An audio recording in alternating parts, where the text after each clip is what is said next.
Good morning, ma'am. Good morning.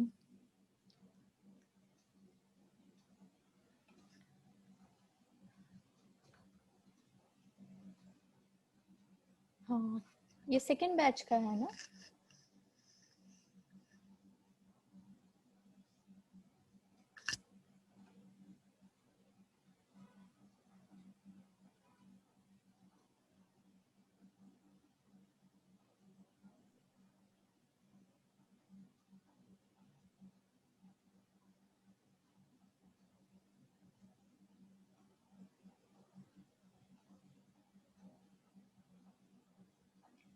अनुज अग्रवाल, आप तो first batch में हो ना?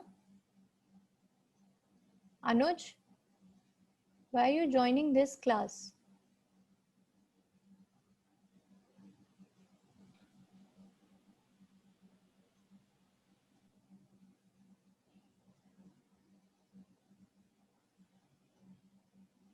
Anuj, please unmute yourself and answer my question. I'm asking you something.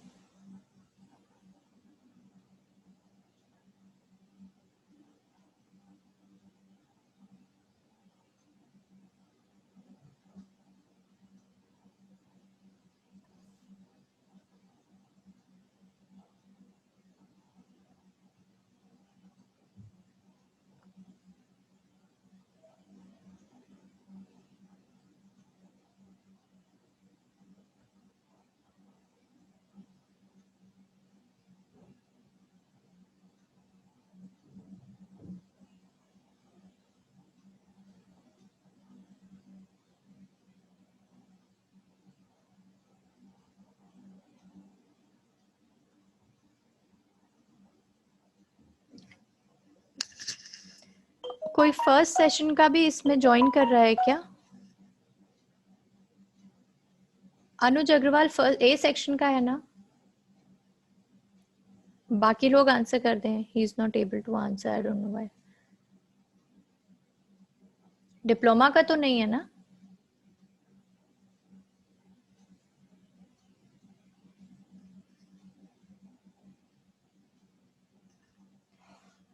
Okay, so a very good morning to you all. Hello. Good morning, Am I ma'am. audible? Good Yeah. morning, ma'am. Good morning. Very morning, good ma'am. morning. Good Good morning, morning. ma'am. Good morning. So,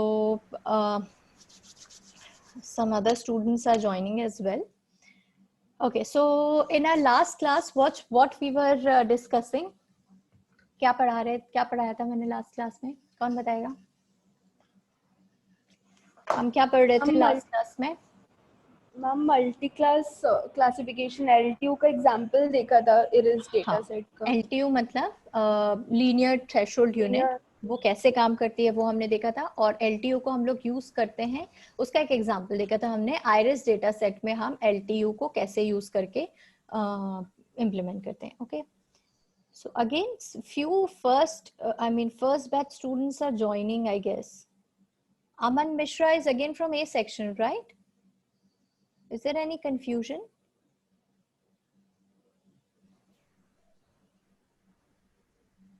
मेरी actually just उनकी class खत्म हुई है ना अभी, तो maybe they are confused that I have started the class again. Aman Mishra, are you here? Aman? Okay, let it be. So we were discussing about perceptron. Perceptron हमने start किया था और हमने बोला था कि परसेप्ट्रॉन के लिए हम लोग लीनियर थ्रेशोल्ड यूनिट यूज करते हैं, या परसेप्ट्रॉन का जो आर्किटेक्चर होता है वो लीनियर थ्रेशोल्ड यूनिट के ऊपर बेस्ड होता है. एंड हम लोग लीनियर थ्रेशोल्ड यूनिट को पढ़ रहे थे. So let me start my screen sharing first and then will start from the same point. नहीं, ये तो आगे निकल गए.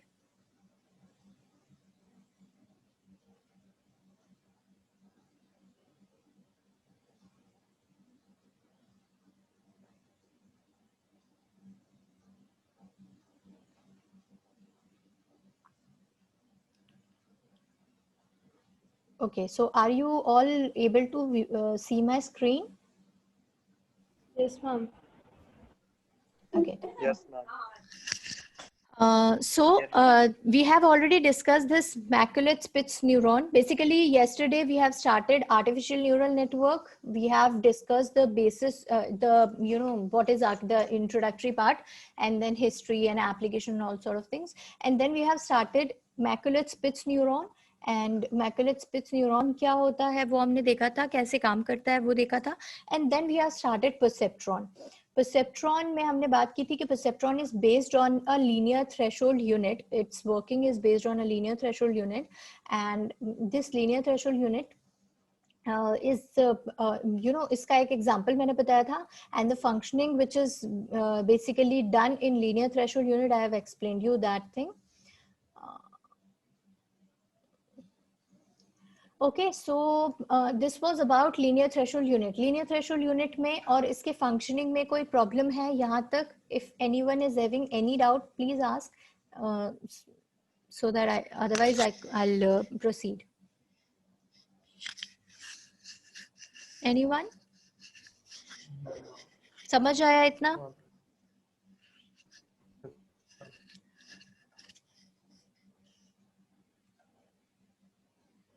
Yes, ma'am. Okay, so this was about linear threshold unit. Now, जब हम लोग इसके बारे में मैंने आपको बता दिया था, I have told you about the step function as well. हाँ, मैंने आपको बताया था कि ये जो linear threshold unit है, ये binary classification को implement करने के लिए use कर सकते हैं हम लोग. Why?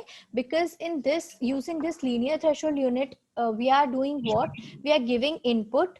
Okay, we are giving input to this particular unit, and then this unit is converting this input into it is giving an output which is basically 0 or 1. So ये क्या कर रहा है, ये इनपुट को लेके उसको प्रोसेस करके और उसके करस्पॉन्डिंग हमें एक आउटपुट दे रहा है. तो ये जो चीज है, इस लीनियर थ्रेशोल्ड यूनिट को हम लोग यूज कर सकते हैं बाइनरी क्लासिफिकेशन को इम्प्लीमेंट करने के लिए. इनफैक्ट मल्टी क्लास क्लासिफिकेशन को इम्प्लीमेंट करने के लिए भी कर सकते हैं if we are using 3 inputs, I mean 3 or multi inputs, multi outputs rather than binary output. Okay, so this example I have explained you that we are having an iris data set in which 2 features are there, petal length and petal width, and these features corresponding to these 2 features, we are having 2 inputs over here, x1 and x2, and x naught जो है ये एक special input neuron होता है जिसको हम लोग बायस neuron बोलते हैं, और इसको हम लोग ऐड करते हैं हमारे आर्किटेक्चर में so as to provide the architecture of stability, a kind of stability that I'll explain you why we have added bias.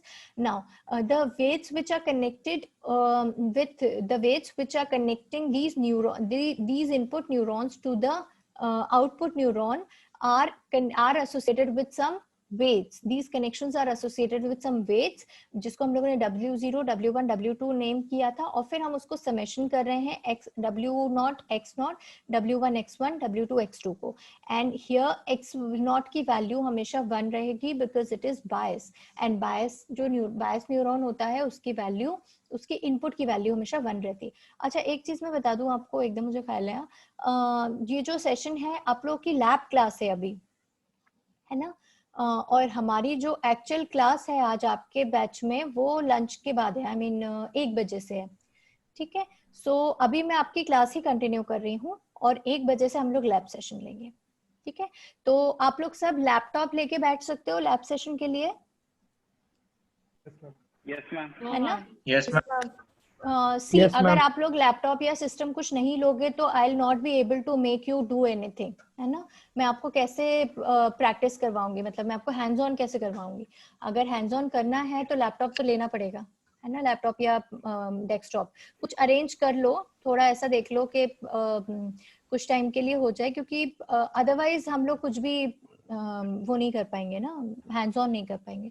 तो आई एम ट्राइंग कि मैं आपको थोड़ा थोड़ा, ऑल्दो डीप लर्निंग का हैंड्स ऑन काफी टीडियस है, बट हम लोग एटलीस्ट स्टार्ट करें थोड़ा. मैं आप लोगों को बेसिक स्टार्ट करवाऊं, फिर उसके बाद देखते हैं कितना समझ में आता है, उस हिसाब से हम लोग फर्दर मूव ऑन करेंगे. ओके, सो आई एक्सपेक्ट कि आप लोग सब जो हैं वो लैपटॉप या डेस्कटॉप लेके बैठेंगे, तो हम लोग उस पर आज जस्ट इंस्टॉलेशन देखेंगे और उसके बाद स्टार्टिंग की कुछ चीजें देखेंगे. Okay, so coming back to the thing which we were discussing, this was the example which we have discussed yesterday, and इसमें हम लोग के पास आउटपुट क्लासेस 3 है, और इन 3 आउटपुट क्लासेस में से जो भी हम लोग इनपुट देंगे उस इनपुट के करस्पॉन्डिंग हम लोग को इन तीनों आउटपुट क्लासेस में से कोई एक आउटपुट क्लास को आउटपुट में देना है. ठीक है. नाउ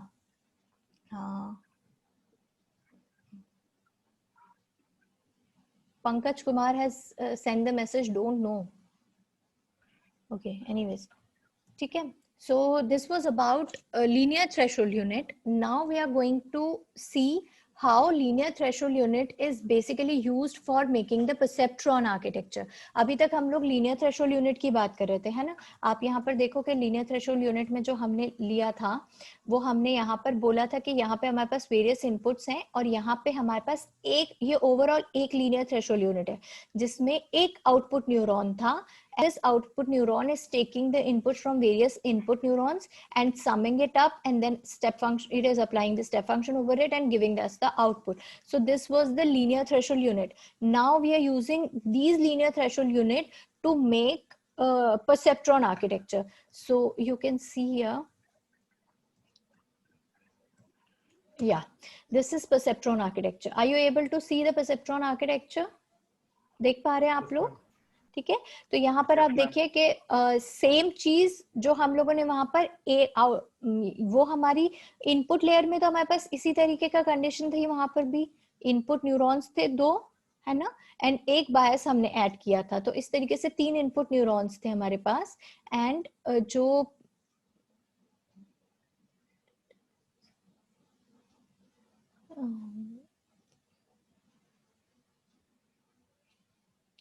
ओके, सो यहाँ पे हमारे पास वही सेम सिनारियो है इनपुट लेयर के केस में. आउटपुट लेयर के केस में वहां पर हमारे पास सिर्फ एक सिंगल न्यूरॉन था जिसको हम लोग जिसमें हम LTU, एक सिंगल LTU ले रहे थे. यहाँ पर हम लोग मल्टीपल LTUs ले रहे हैं और उन सारे LTUs को एक आउटपुट लेयर में, मतलब ये सारे न्यूरॉन्स को हम एक आउटपुट लेयर में बना रहे हैं और ये सारी हमारे LTUs का काम करेंगी. ये एक neuron along with this input. ठीक है. This single neuron along with these input neurons will form one LTU. Similarly, this single neuron along with these input neurons, let me take something else. Take a pen over here. See, this output neuron along with this inputs and the weights, it is making one LTU. Similarly, this is again making another LTU, and this is again making another LTU. आया समझ? Hello. हाँ, hello. ये चीज clear हुई? Please explain this again. नहीं ma'am, नहीं हुई. Okay, let me take another pen then.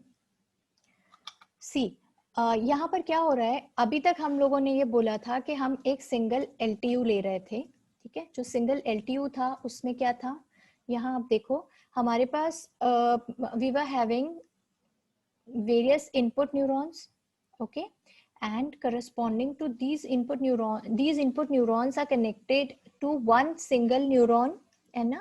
और इस किससे कनेक्टेड थे, ये कनेक्शंस से कनेक्टेड थे. एंड ये जो कनेक्शंस हैं ये वेट, इन कनेक्शंस के साथ वेट एसोसिएटेड था. ठीक है. और ये एक सिंगल LTU बना रहा था. ठीक है. तो इसकी प्रोसेसिंग हमने पढ़ी कि हम इनको समेशन करेंगे एंड देन उसके बाद एक्टिवेशन फंक्शन अप्लाई करेंगे और आउटपुट देंगे. ठीक है. तो this was a single linear threshold unit. Now we are making an architecture in which we are taking various threshold unit and combining it to make that particular architecture. ठीक है. and that is known as perceptron. तो इसमें आप देखो यहाँ पर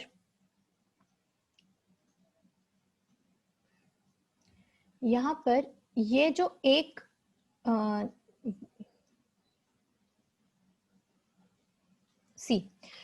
ये मैंने जो एक ड्रॉ किया है, यहाँ पर आप लोगों को देख रहा है ना जो मैंने पेन ड्रॉ किया है? Yes ma'am. ओके. सो आप यहाँ पे देखो कि ये कंडीशन बिल्कुल सेम वही नहीं है जो हमने एक सिंगल LTU में पढ़ी थी. जिसमें हमारे पास 3 इनपुट्स न्यूरॉन्स थे, 2 इनपुट न्यूरॉन थे, एक हमारे पास बायस न्यूरॉन था। ये जो चीज है ये पूरी एग्जैक्टली वैसी है जैसे हम लोगों ने लास्ट में पढ़ी थी, ठीक है। ये जो इनपुट न्यूरॉन्स है ये था, और उसके साथ बायस न्यूरॉन, ये वाली चीज बिल्कुल एग्जैक्टली वैसी ही है। यहाँ पर ये जो सिंगल न्यूरॉन है, ये वहां पर भी एक सिंगल न्यूरॉन था, हम यहाँ से वेट से कनेक्टेड थे इससे, और यहाँ पे हम लोग वेटेड सम निकाल रहे थे, उसके बाद स्टेप फंक्शन अप्लाई करके आउटपुट दे रहे थे। यही चीज थी एग्जैक्टली वहां पर। Is it or not? Is it clear? Okay. Now we are, यहाँ पर हम लोग ऐसे 3 LTUs ले रहे हैं, ठीक है। यहाँ पे हम ऐसे 3 LTUs को लेके कंबाइन कर रहे हैं, and what we are doing is we are combining these 3 LTUs in a single architecture। और जो 3 LTUs के जो आउटपुट न्यूरॉन्स थे उनको हम लोगों ने एक आउटपुट लेयर में लगा दिया यहाँ पर, ठीक है।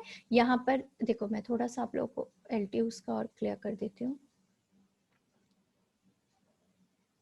ये एक सिंगल LTU हुआ, अब ये जो है ये सेकेंड हो जाएगा, ठीक है। इसमें आप देखो कि जो ये वाला जो आउटपुट न्यूरॉन है, इस आउटपुट न्यूरॉन पे इन तीनों न्यूरॉन से इन कनेक्शन से ये लोग कनेक्टेड हैं, और हर कनेक्शन पे वेट एसोसिएटेड है, और ये इनपुट न्यूरॉन से यहाँ पे इनपुट आ रहा है, और यहाँ पर वेटेड सम कैलकुलेटर आ, then again step function calculate हो रहा है, स्टेप फंक्शन अप्लाई हो रहा है, and then we are getting the output. यहाँ तक समझ में आया? इसको आप इंडिविजुअली तीनों को एक एक मान सकते हो, और उन तीनों को हमने कंबाइन कर दिया। यहाँ पे आप कंबाइन कर दिया तो फिर क्या हुआ, let me erase this. Okay, now when we are combining these 3 different LTUs, what we are doing is we are making an output layer in which there are 3 output neurons. Okay, and each output neuron is working similarly as a single linear threshold unit was working. What it is doing, it is taking the inputs via connections whose weights are with which weights are associated, and then it is calculating the weighted sum, and then it is applying the step function over it and giving the output. The only difference over here is that वहां पर हम लोग binary की बात कर रहे थे। Binary की बात कर रहे थे मतलब हमारे पास 2 आउटपुट्स थे, whether it is giving a 0 और अ 1, ठीक है। यहाँ पर हमारे पास थोड़ा सा सिनेरियो डिफरेंट हो जाएगा। जो हम लोगों ने आइरिस डेटा सेट की बात की थी, अगर उसको हम लोग इसको यूज करके इम्प्लीमेंट करेंगे तो हमारे पास जितने भी आउटपुट न्यूरॉन्स होंगे वो कितने होंगे, जितनी हमारे पास यहाँ पे बस 3 आउटपुट न्यूरॉन्स हैं। क्यों? These 3 output neurons are corresponding to the output classes which we are having in iris dataset. Are you getting my point?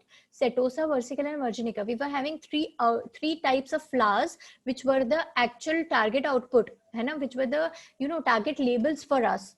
ये तीनों target labels में से किसी एक label में हमारा output belong करेगा. Is it or not? आ रही है समझ में बात?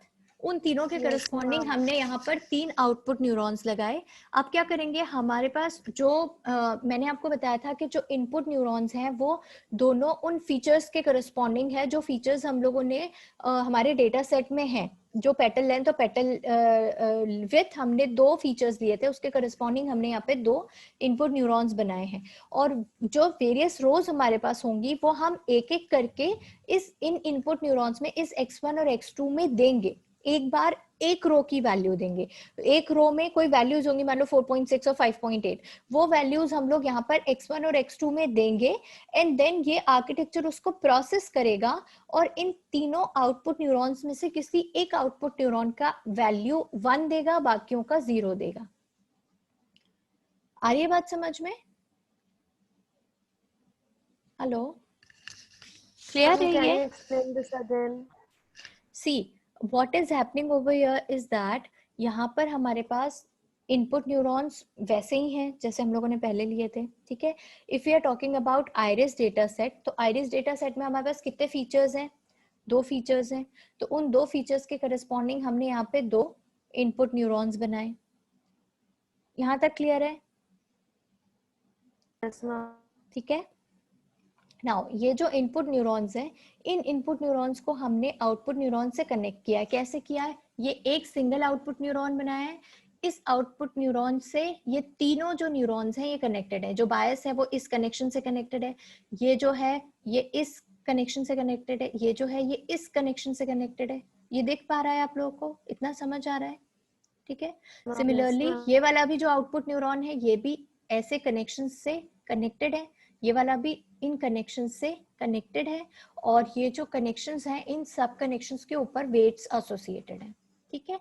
Now what we are doing is we are, अगर हम आइरिस डेटा सेट की बात करें, ऐसा जरूरी नहीं है कि परसेप्ट्रॉन का ऐसा ही आर्किटेक्चर हो, मतलब इनपुट लेयर होगी, आउटपुट लेयर होगी, इनपुट लेयर में वेरियस न्यूरॉन्स होंगे, वो कितने भी हो सकते हैं depending on the application, output layer में भी कितने भी हो सकते हैं depending on the application. Since we are dealing with the iris data set in which we are having two features, that's why we have taken two input neurons in the input layer. ठीक है. And we are having three output classes, that's why we have taken three output neurons in the output layer. ठीक है.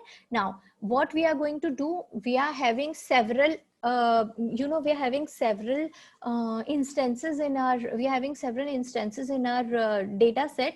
तो हम जितने भी instances होंगे, instances मतलब एक रो, ठीक है, तो एक रो में जो वैल्यूज होंगी पेटल लेंथ और पेटल विड्थ की, उन वैल्यूज को हम लोग यहाँ पर देंगे x1 में और x2 में. ठीक है.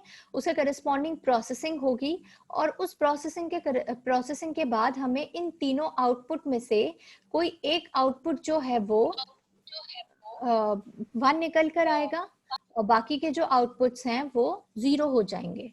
ठीक है. और जो आउटपुट 1 आएगा, हम ये बोलेंगे कि हमारा प्रिडिक्टेड आउटपुट ये है कि जो हमने यहाँ पे इंस्टेंस दिया था, जो एग्जांपल या जो रो हमने दी थी, वो रो के करस्पॉन्डिंग जो प्रिडिक्टेड आउटपुट है वो है, मान लो ये वाला 1 हुआ, बाकी दोनों 0 हुए, और ये सेटोसा के करस्पॉन्डिंग है, तो हम बोलेंगे कि सेटोसा जो है, हम लोगों ने प्रिडिक्टेड आउटपुट सेटोसा दिया. ठीक है. और उसके करस्पॉन्डिंग एक टारगेट आउटपुट भी होगा. यहां तक समझ में आ रहा है आप लोगों को? Yes please. हम जैसे बायस न्यूरॉन का जैसे था कि x01 लेंगे, और यहाँ पे भी लिखा है कि ऑलवेज आउटपुट 1. तो जब हम इसको मतलब एक LTU के साथ इन तीनों को लेंगे, तो हमेशा फिर ऐसे 100 वाला कॉम्बिनेशन आएगा, क्योंकि बायस न्यूरॉन का तो हमेशा 1 ही आना है. हाँ, बायस का तो 1 होना है. 100 का कॉम्बिनेशन कैसे आएगा? ये जो इनपुट न्यूरॉन्स हैं ये तो वैल्यूज देंगे. बायस जो बायस न्यूरॉन है, सिर्फ बायस न्यूरॉन का आउटपुट 1 होता है, मतलब यहाँ से जो इनपुट इस पे आ रहा है वो 1 होगा. But this is also coming via a connection, and that connection is having certain weight. तो वो वेट जो बायस कहलाता है वो तो रहेगा. ठीक है. वो वेट यहाँ पर रहेगा. ठीक है.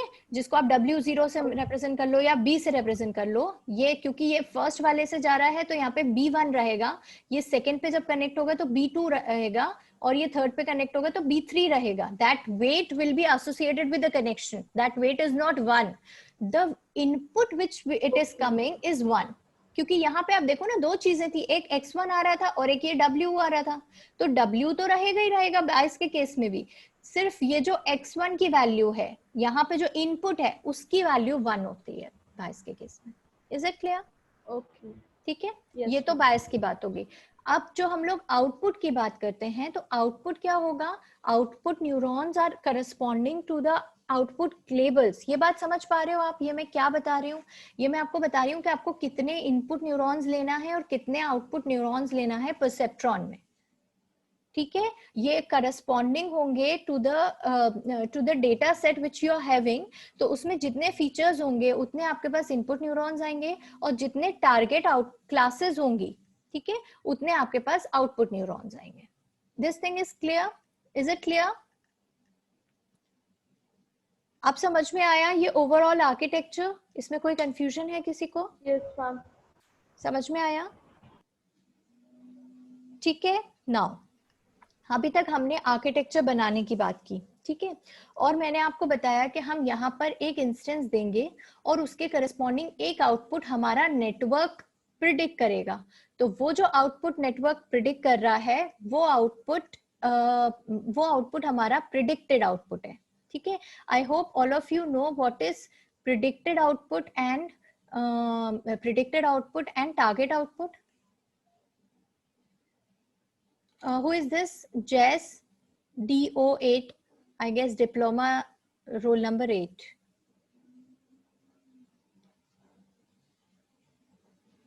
Anyways, so I hope you are clear about the predicted output and target output. ये चीज समझ में आई है आप लोगों को अभी तक? पता है या मैं बताऊं? Because it is getting used in the training.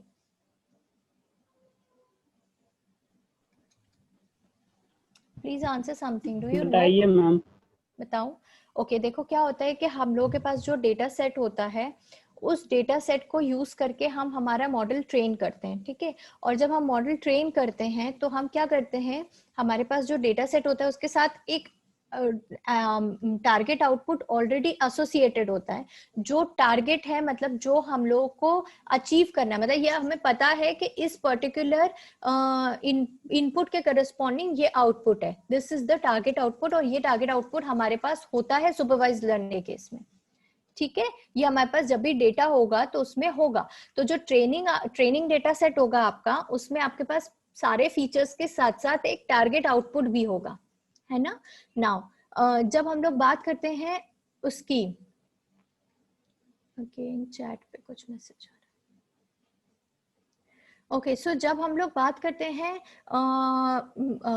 जब हम लोग बात करते हैं प्रिडिक्टेड आउटपुट की, तो प्रिडिक्टेड आउटपुट क्या, हमने एक नेटवर्क बनाया, ठीक है. मान लो ये हमारा नेटवर्क है और इस नेटवर्क पे हमने एक इनपुट दिया, ठीक है. एक इनपुट रो को हमने इसमें प्रेजेंट किया जो x1 x2 में जाएगा. अब इस इनपुट रो के करस्पॉन्डिंग हमारा नेटवर्क एक आउटपुट दे रहा है. So that output will be the predicted output, जो हम लोग प्रिडिक्ट कर रहे हैं, ठीक है.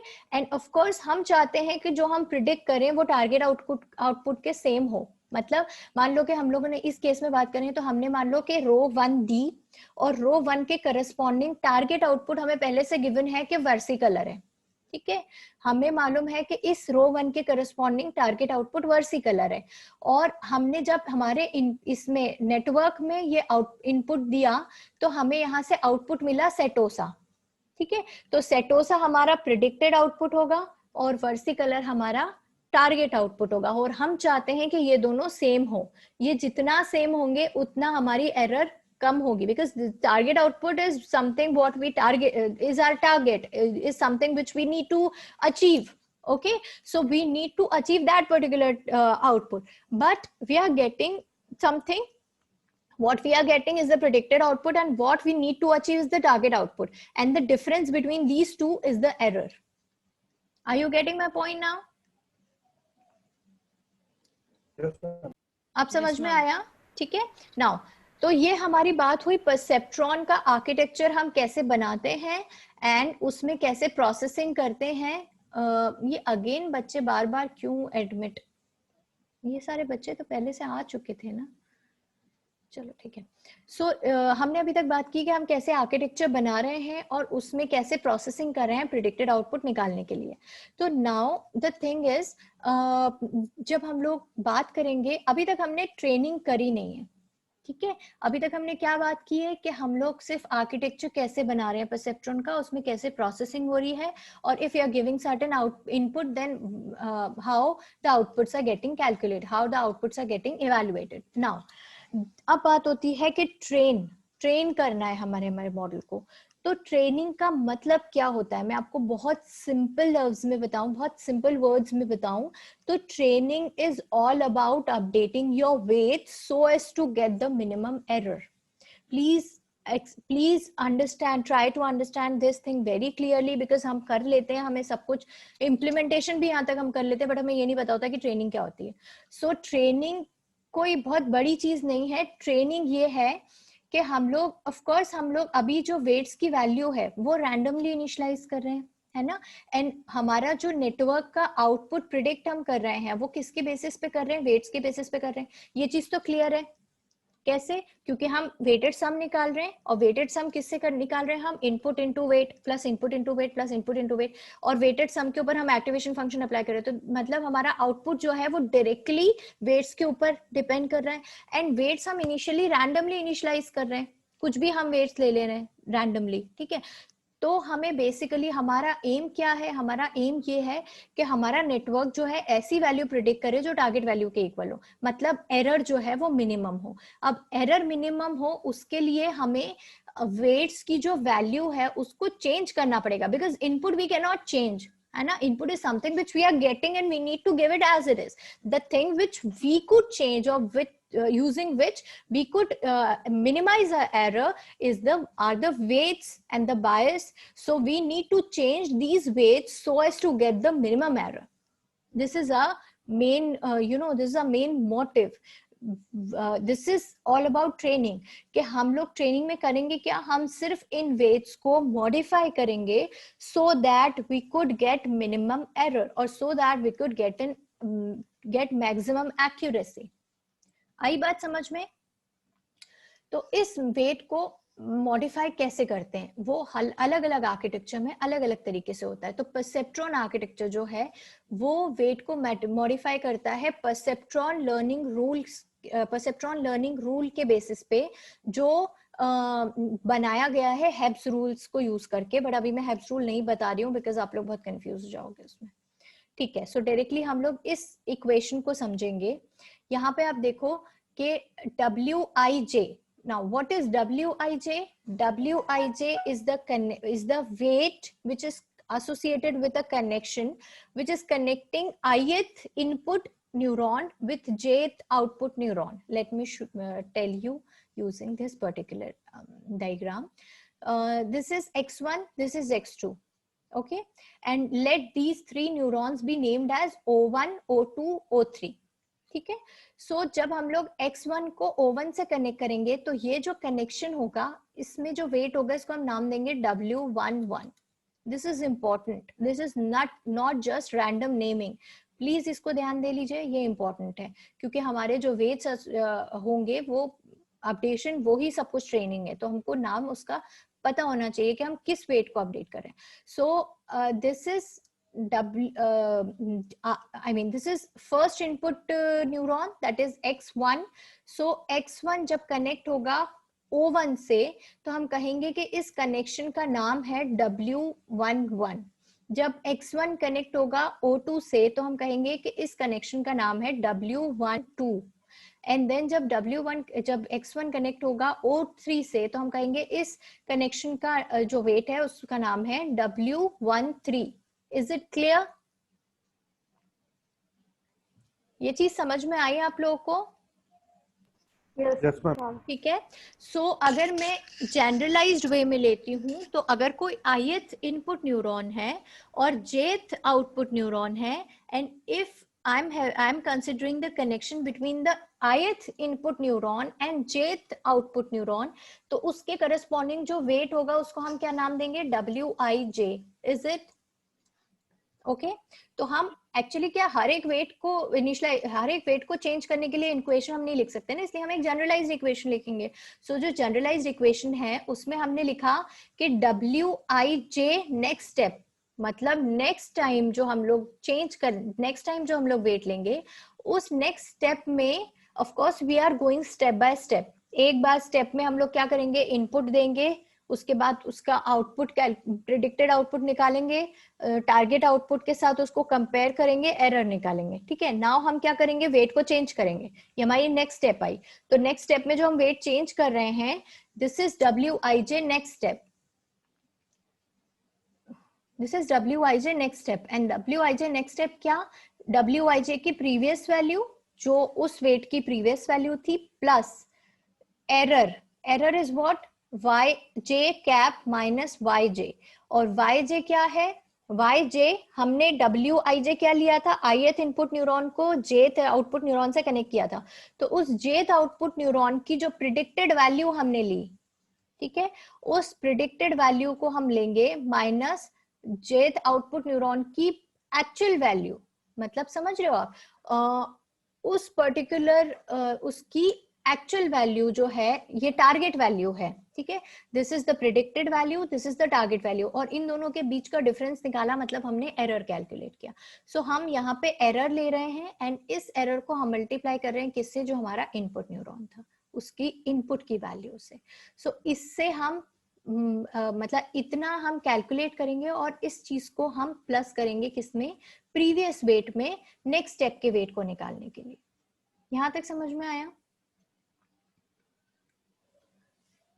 Is it clear? Yes, ma'am. ठीक है, यहाँ पर हमने एक और चीज यूज की है जिसको हमने लिखा है eta, and this eta is nothing but learning rate. ये एक कांस्टेंट होता है जो हम लोग यहाँ पे ऐड करते हैं, बट इसके बारे में it is very important of course, but मैं अभी इसके बारे में बहुत ज्यादा आपको नहीं बता रही हूँ। ये जब हम ग्रेडियंट डिसेंट पढ़ेंगे ना तब मैं आपको बताऊंगी।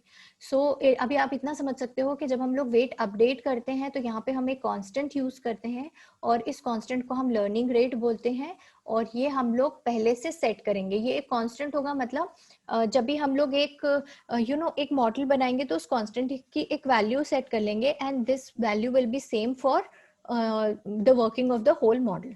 ठीक है, मतलब उसके पूरे एक बार के वर्किंग के लिए वो सेम रहेगा। ठीक है, so this was the learning rate. So this is the updation rule using which perceptron architecture is updating its weights. तो इसी तरीके से हमने एक WIJ एक जनरलाइज वेट की बात की है, तो W11 भी इसी तरीके से होगा। W11 next step is equal to W11 plus eta into Y1 minus Y1 cap minus Y1 into X1। ठीक है, इसी तरीके से W12 होगा, W13 होगा, एंड सो ऑन। ठीक, तो ये सारी चीजें जो हैं, मतलब ये सारे वेट जो हैं वो अपडेट होंगे हर स्टेप पे। एक बार हमने इनपुट दिया, प्रिडिक्टेड आउटपुट निकाला, टारगेट आउटपुट से कंपेयर किया, एरर निकली हमारी, फिर उस एरर के बेसिस पे हमने, यहाँ पे ये एरर निकल रहे हैं हम, है ना, फिर उस एरर के बेसिस पे हमने क्या किया, इनपुट जो वेट्स हैं उसको मैनिपुलेट किया, इस इक्वेशन को यूज करके वेट्स को मैनिपुलेट किया, देन अगेन हमने इनपुट दिया, फिर हमने प्रेडिक्टेड आउटपुट निकाला, फिर एरर चेक करी, फिर वापस से हम लोगों ने वेट्स को अपडेट किया। ये चीज हम करते रहेंगे unless and until we got an error which is at of a specific range, मतलब बहुत मिनिमम रेंज पे हो, जो हमारे क्या बोलना चाहिए, बेयरिंग कैपेसिटी में हो, then this thing will be stopped. Okay, so is it clear till now? यहाँ तक समझ में आया है सबको? Okay, तो अभी हमारी मीटिंग जो है वो स्टॉप हो जाएगी 1.5 मिनट बाद, so I'll restart it, तो आप लोग rejoin कर लीजिएगा। ठीक है, so this was about perceptron, और परसेप्ट्रॉन का आर्किटेक्चर कैसे बनाया, उसमें ट्रेनिंग कैसे करी, इसके कन्वर्जेंस थ्योरम, कन्वर्जेंस के बारे में आपको अभी नहीं बता रही हूँ, कन्वर्जेंस और लर्निंग रेट में आपको ग्रेडियंट डिसेंट के साथ बताऊंगी। ओके, सो नाउ अब हम लोग आते हैं परसेप्ट्रॉन का ड्रॉबैक क्या है। तो परसेप्ट्रॉन का ड्रॉबैक, सबसे मेन ड्रॉबैक और सिंगल मतलब जो स्पेसिफिक ड्रॉबैक है वो ये है कि it is very simple, it is too simple that it can not be use for a little bit complex task as well.